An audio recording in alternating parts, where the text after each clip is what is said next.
Hi, I'm Miss Carrie, and I'm so glad that you've come to join me in my reading corner today.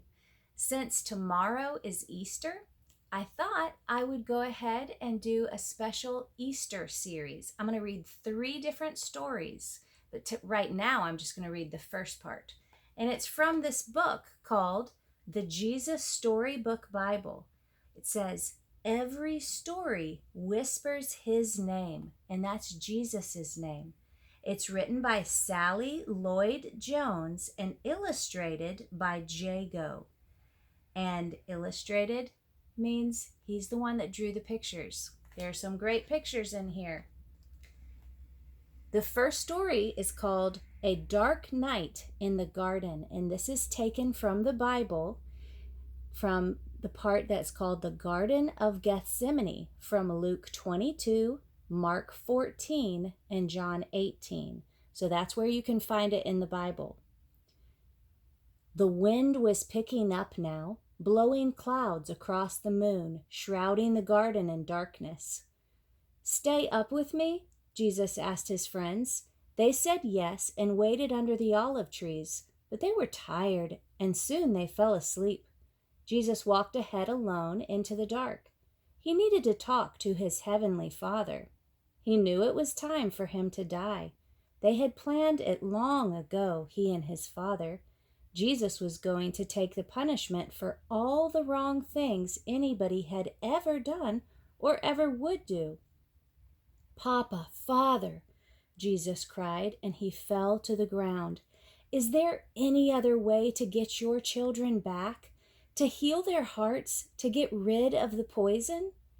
But Jesus knew there was no other way. All the poison of sin was going to have to go into his own heart. God was going to pour into Jesus's heart all the sadness and brokenness in people's hearts. He was going to pour into Jesus's body all the sickness in people's bodies. God was going to have to blame his Son for everything that had gone wrong. It would crush Jesus.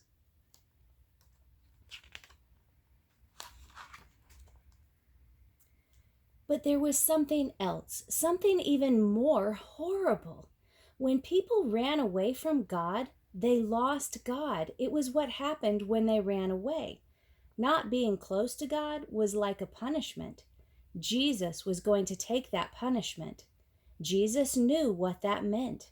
He was going to lose his Father, and that Jesus knew would break his heart in two. Violent sobs shook Jesus' whole body. Then Jesus was quiet, like a lamb. "I trust you, Papa," he said. "Whatever you say, I will do."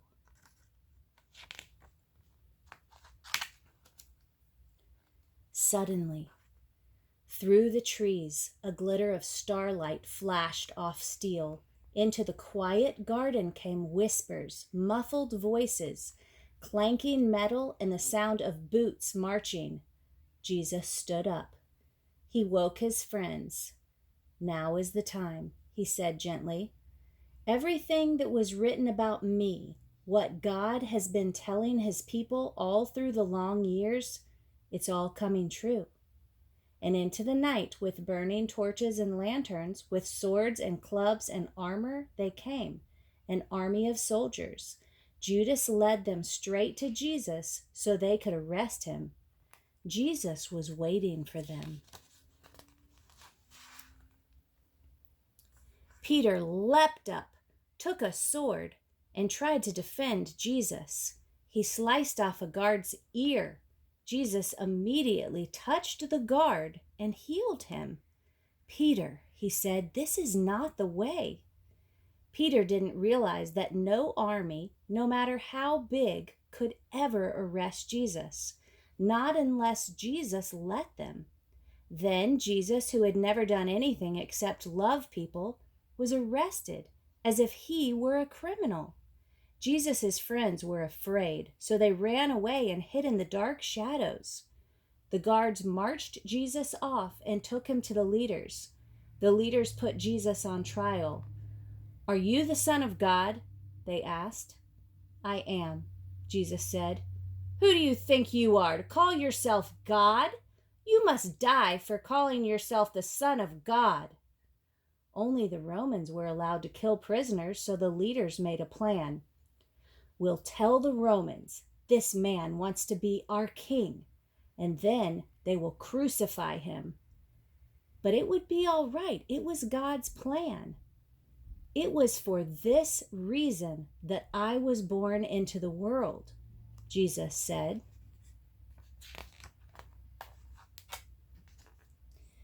And we'll stop with that first part of the story tonight.